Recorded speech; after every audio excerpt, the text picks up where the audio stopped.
Welcome to Sports Talk Line's edition of No Remorse Sports, where we're talking the dark side of sports right here, right now. And we got some heavy hitters from all over the world here. First and foremost, we got my man Spinksy from Down Under, even though he's really from Louisiana. Spinksy, how the hell are you? Wonderful, mate. Thank you. Absolutely. And we got my main man in the NYC, the Big Apple, Tom McAllister. What's up, my man? Thanks for having me, Nate. Cheers. Absolutely. Good old for the YouTube. Don't worry.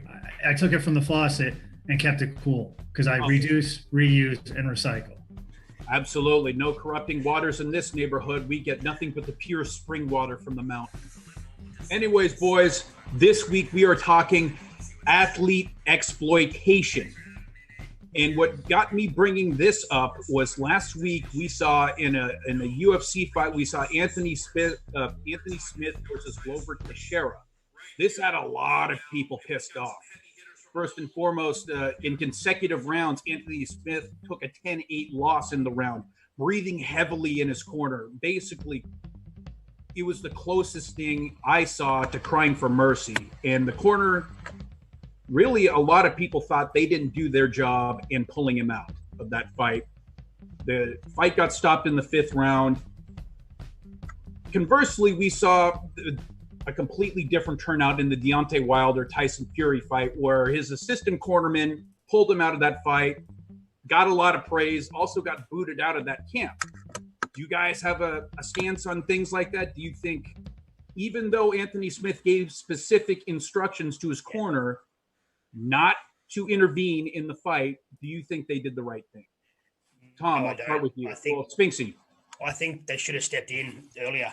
I was never a big UFC fan over the last couple of years. I've really grown into it the last probably 2 or 3 years, but I found it to be unnecessarily violent, if that makes sense.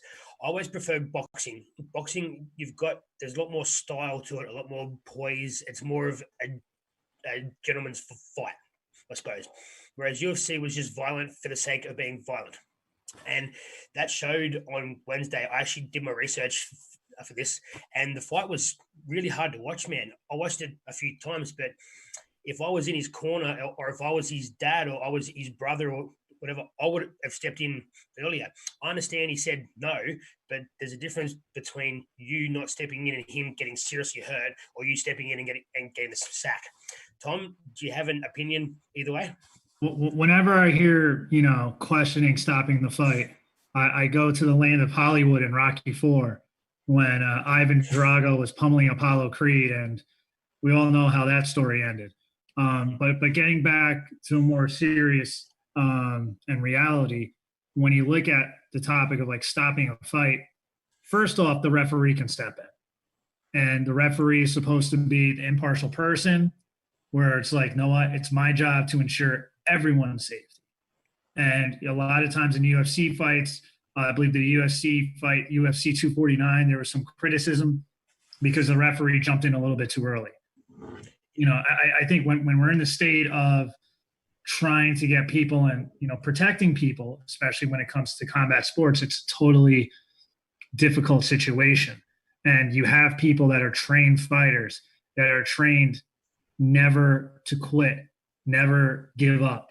And in that situation, it's kind of sending a message of quitting. I think with the Fury-Wilder fight, the reason why I think it was easier to throw in the towel in that match was they already had a rematch in their clause already, where it's like, listen, if this works out, we'll fight again. So if you're that trainer, you can be like, know what? Let's stop now. Let prevent him from getting hurt and all that. And, get ready for fight number 2. It's almost like if you look at military, it's a strategic retreat where it doesn't make sense to send all your soldiers into the line of fire. If you can maybe fall back a little bit, regroup, that's better in the long run. But I definitely think it's a lot of things. And also, who makes that call to give up the fight? Nate, who do you think should give up the call? Should it be the fighter themselves, or should it be some cornerman or the referee? I think as a cornerman, even with those instructions given to by the fighter, I think if you're any kind of a competent trainer, you have your fighter's safety first and go and fight another day. What good is it going to be if you have permanent damage from a fight? And with that being said, we know and more nowadays about fighters giving specific instructions to their corner about not stopping a fight.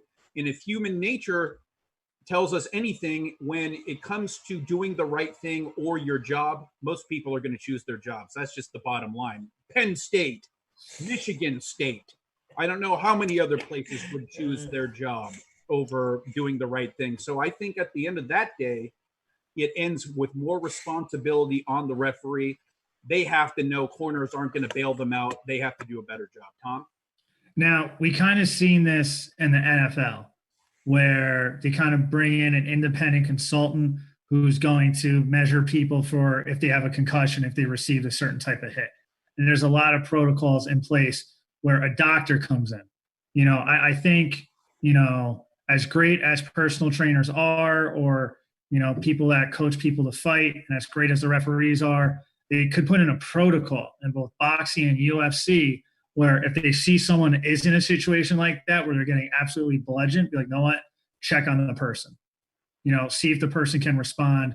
Because they have that even at the high school level with concussions, where they're coming in, checking to see if they're good to play. If not, they got to go through a protocol. Those, I think, are some protocols they can put in place. Spinksy, what do you think about that? A concussion test is actually really hard to go through. Apparently, I had one a few years ago, and they, at the start of the season, they told us a few things, like an orange dog or a purple tree or something like that. And then when you get knocked out, you have to remember those things. And I'm like, I don't remember what you said yesterday. How am I supposed to remember that now? So like, you go, see you later.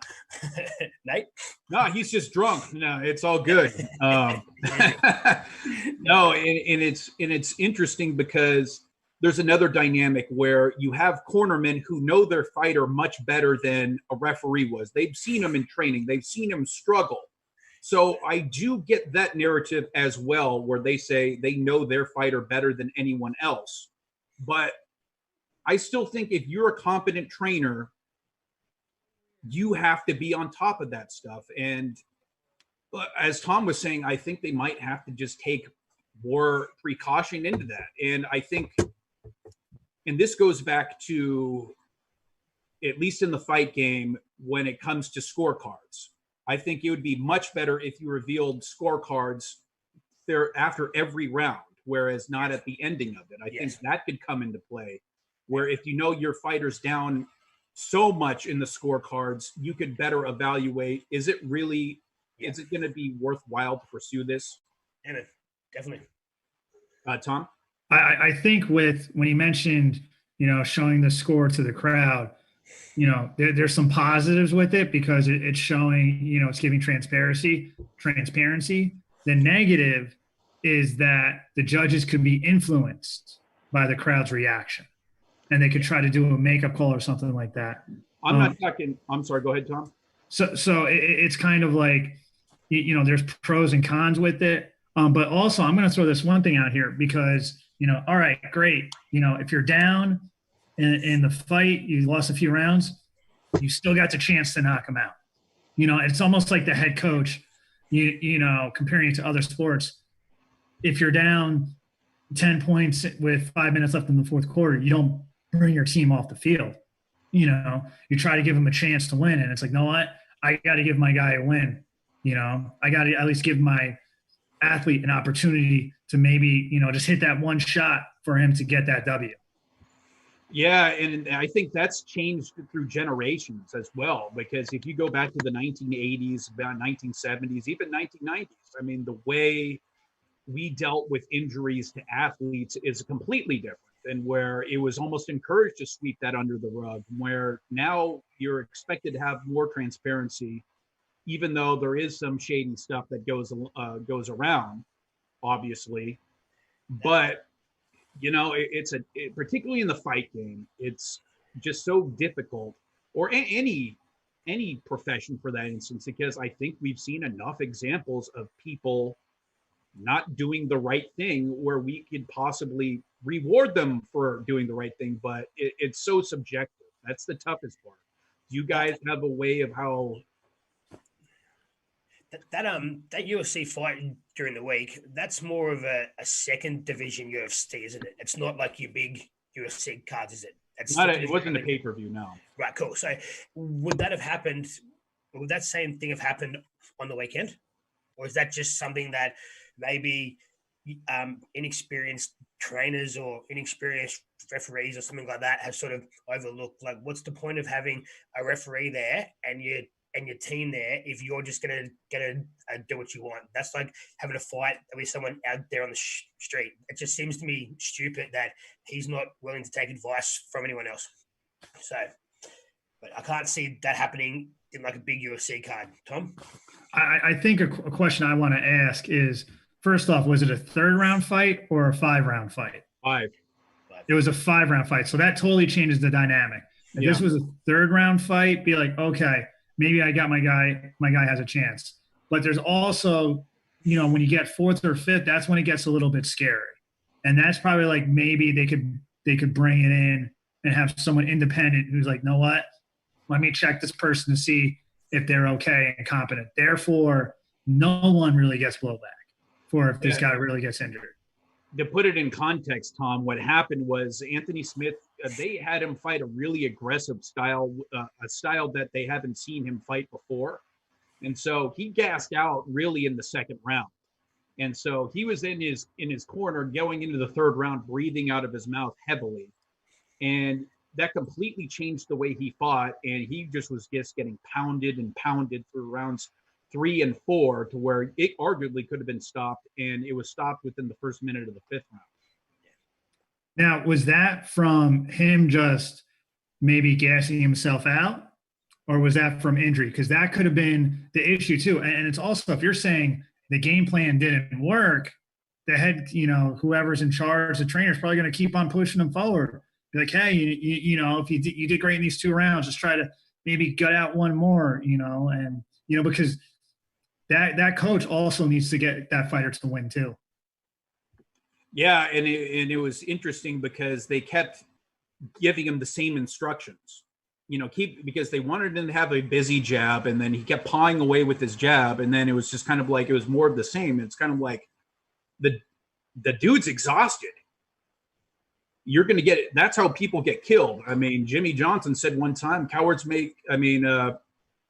fatigue makes cowards out of all of us.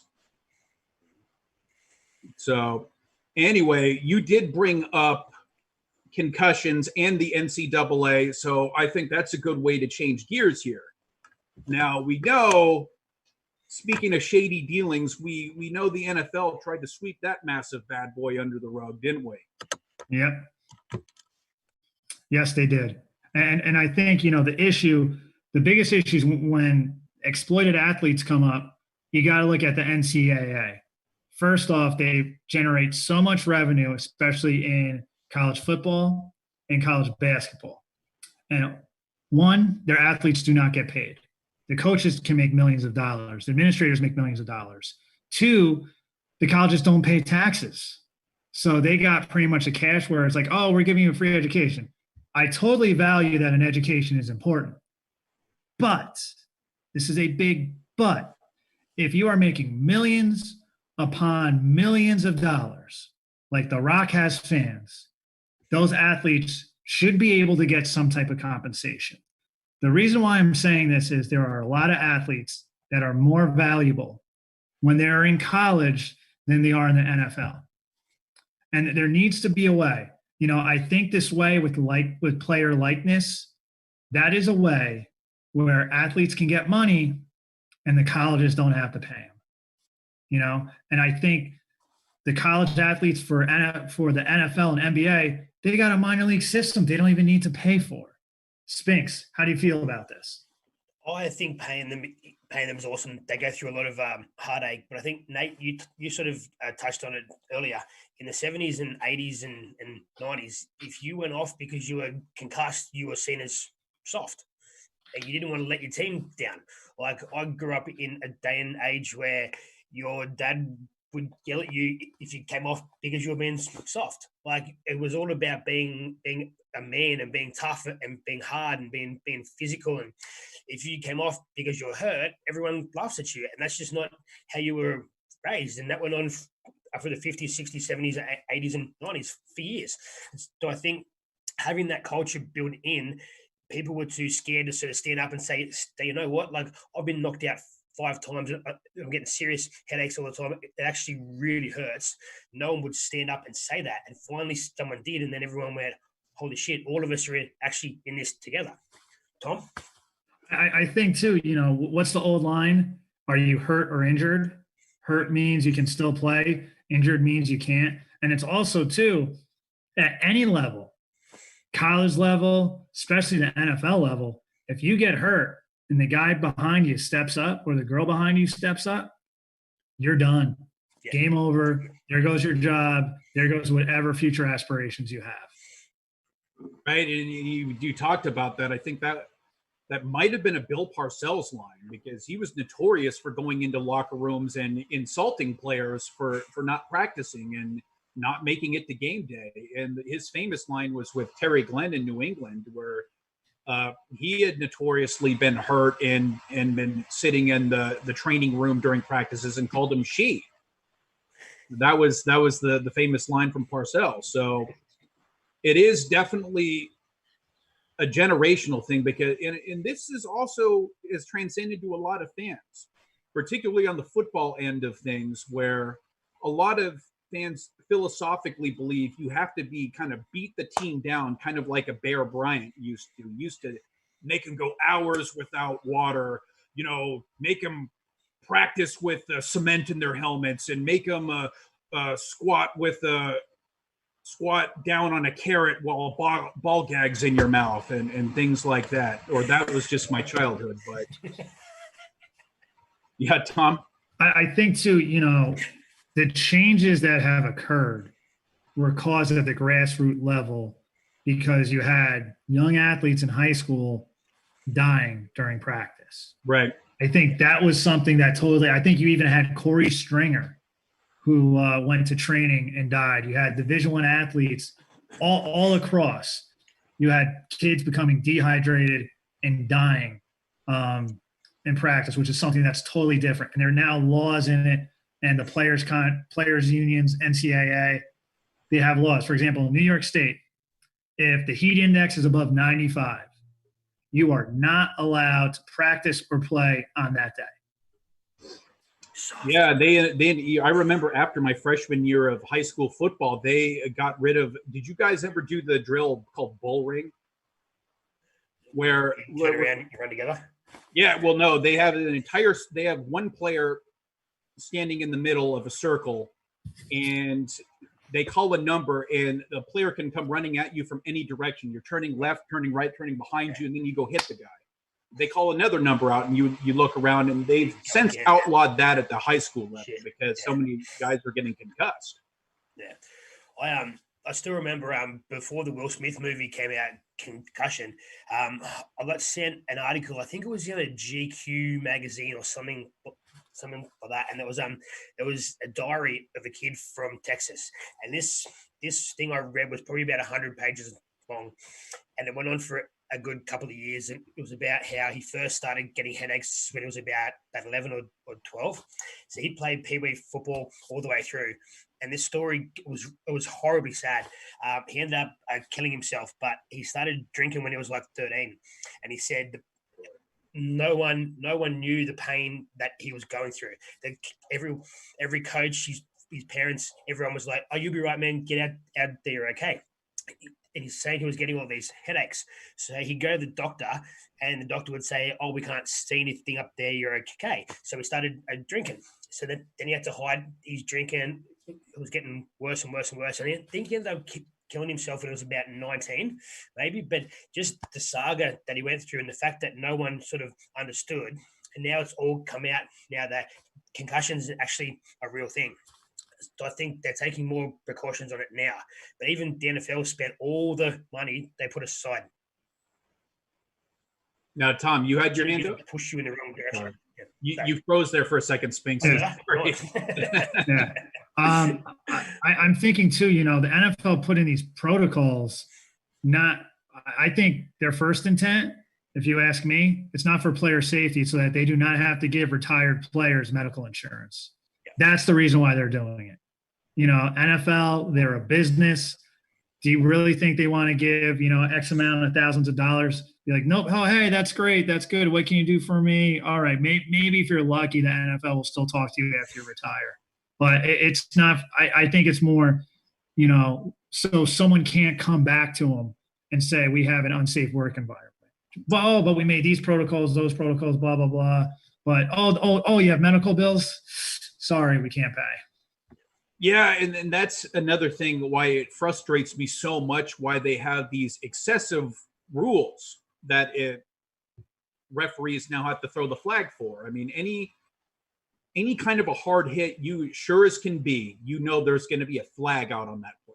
And it's been too excessive, and it's not because the NFL has a good heart at the end of the day that they're putting these rules in place. And a point I want to touch on here, because there have been, as Tom said, there's been a movement from the grassroots level, getting stuff taken out, procedures put in place. But at the same time, when you take a look at people who have committed suicide, a la Aaron Hernandez, a la Junior Seau, a lot of people just automatically jump to the CTE argument, where with taking away personal responsibility out of the question. Do you guys have a stance on that, or a way you lean, Tom? I think this is one of the things, I'm not a trained doctor. You have to know the difference between cause and effect and correlation. Where it's, cause and effect is, if you get this, then this will happen. So like, if you get CTE, then you'll commit suicide. Well, the correlation is, we see a lot of people with CET commit suicide. Unfortunately today, suicide rates are going up. There's a lot more social, emotional issues going on. CTE could be a contributing factor. Either way, CTE can damage someone's quality of life. I think that should be the primary concern. And if that's happening, that needs to be addressed. Now, is there any way you think, like, maybe they come up with a new helmet that can prevent concussions? Because this is something that kind of became apparently players from the 30s or 40s or 50s really didn't have these issues. This is something that is more of a modern issue. Is there any type of technology that can save players from concussions? Well, it's interesting, because I think the more primitive you get, the safer you are.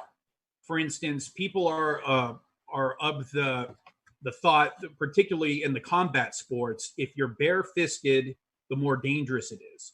Well, conversely, it's actually more dangerous to have heavier boxing gloves on you because of the volume of punches you can take. Whereas if you just get knocked out, or you continue, you'll break your hand if you're bare-fisted. Whereas it really protects your hand more than anything, whereas helmets really give you a shield to the attacker more than it does prevent the actual person taking the hit. So if we're really, really serious about it, they're just going to have to get more primitive, but that won't happen.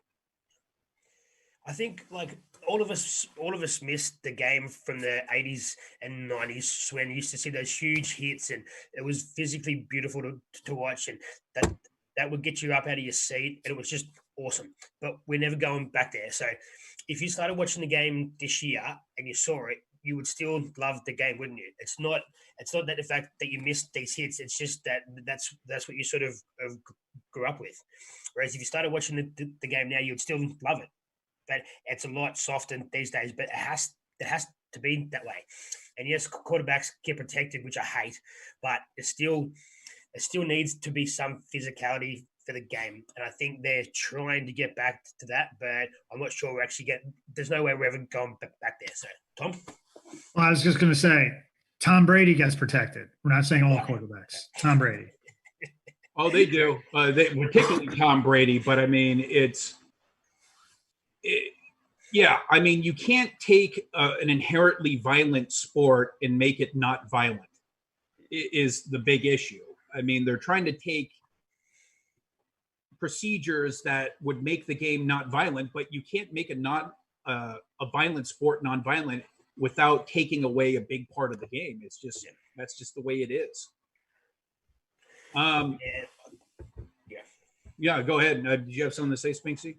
Yeah, look, I'll still be in love with the game if they're not allowed to touch it, anyone at all, to be honest with you. Like, I just love it. So, but I do miss those big hits. Sometimes I'll go through this YouTube wormhole and I'll be like, oh, look at this. And it'll be hits from the 80s. And I'm like, he's dead. Yeah. And also, didn't you want to bring up a certain European flavor to this whole endeavor, Spinksy? Yes, we sort of focused on the US sport, so I thought it was time we sort of focused on some European sport. I want to talk about the East Germans in the 70s and 80s, the doping regime. Through the first 10 Olympics, East Germany had won, which is obviously no longer a country. East Germany had won about 25 gold medals in about 25 years.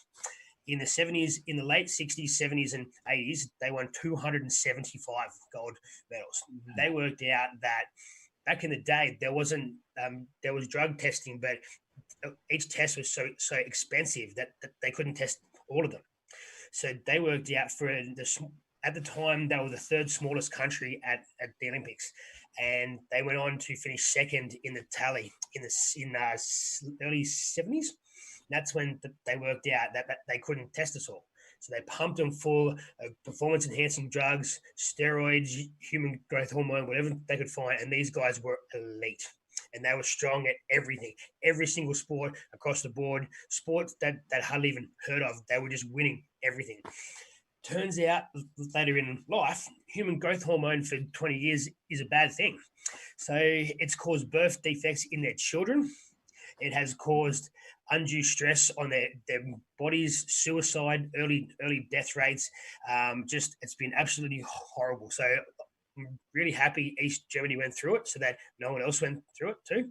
But they spent a lot of years being in the highest heights of the Olympics, and then now coming back to being nothing. And obviously East Germany is no longer a country, but we also Rocky with Ivan Drago. It's exactly the same thing. Tom? Yeah, I think, it's the Cold War. The Soviet East Germany, they're backed by the Soviet Union. They needed to show their superiority, and they showed it when they lost in the late 80s and early 90s. But anywho, getting back to it, it was one of the situations where at the time, people did not know the long-term effects of steroids and HGH and all this stuff. Nowadays, we know more because of what Spinksy said, with the East Germans having all these long-term birth effects, where they're like, know what, you can only take steroids, to recover from an injury if you're prescribed by a doctor legally. There has been, HGH is another thing that's kind of come on, and it's high risk. If you're an Olympic athlete, you can't wait for next season. You got to wait another 4 years, which is a long time to wait. So when you get your opportunity, you need to hit. And I think that's something a lot of these athletes know, and especially in the Olympics. And as you said, drug testing was nowhere near as complicated. It's just the issue with like HGH and steroids and all that. There always seems to be something a little bit ahead of the curve from the testing that they can always find a way to sneak around it. How do you feel about this, Nate? Well, I'm a little bit confused because you said hit, because someone out there actually hit one of those women. I mean, they hit it. I mean, I can't believe it. If you look at any of those women pumped with all those drugs, some preteen out there was whacking his stuff to those women. That's where I don't get it. I mean, how they were able to reproduce in the first place is nothing more than a miracle of the sciences. Oh, yeah. With that being said, I am actually a child of one of those. No, I'm kidding. That's what you believed it for a second, though. No, because I think I think that like these days at the Olympics, you've got your own individual trainer as well as being part of the Olympics, right? But I think back in the day, if you're an Olympic athlete, you kind of were trained under the facility. No one had their own individual trainer. So I think back in the day, it was more getting together, inject yourself with this, inject yourself with that, and go nuts. And we've spoken about this before. Like, I want to see the Drug Olympics, but back then, and what we're talking about now is athletes being pushed too hard and pressured into doing things they don't necessarily want to do. And obviously, that was a huge effect on them. And I'd be surprised if any of them are alive still. Tom? Well, I think, there actually was a Drug Olympics. It was led by Lance Armstrong. But I think too, back then, it's a big difference between then and now. Back then, a lot of those Olympic teams, I believe the East German Olympic team, they were run by the government. So you had government officials that were like, don't worry, this is legal. Really? Okay, because they needed that propaganda. They needed to show that they were superior. And I'm just going to stop there before I say something really inappropriate. The master race. No, if there's a moral to this so far, and we've done several episodes, whether it's been, drugs in sports and exploitation of athletes, I think one thing is for certain: don't follow the Russian model in anything. Can we follow Russian models? Not unless you want to have your bank account wiped.